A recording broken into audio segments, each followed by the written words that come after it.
Mohammad agro project এর প্রথম farm. এটা আজ আমরা কাজ সম্পূর্ণ করেছি।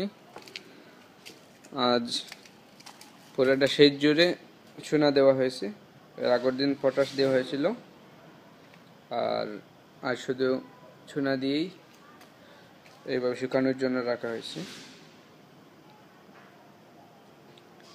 এই আমাদের শেড।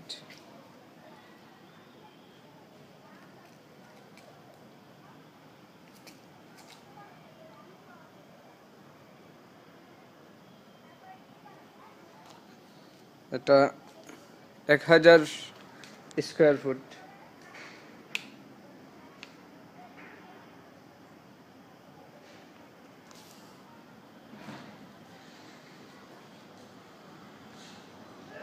এটা দরজা, আর আমরা ইনশাআল্লাহ ওই জায়গাতে বাচ্চা মানে এটা ব্রিডিং এর জন্য, আর এখানে বড় মুরগি মোরগ বা মুরগি এখানে লেয়ার ইনশাআল্লাহ আমরা করবো।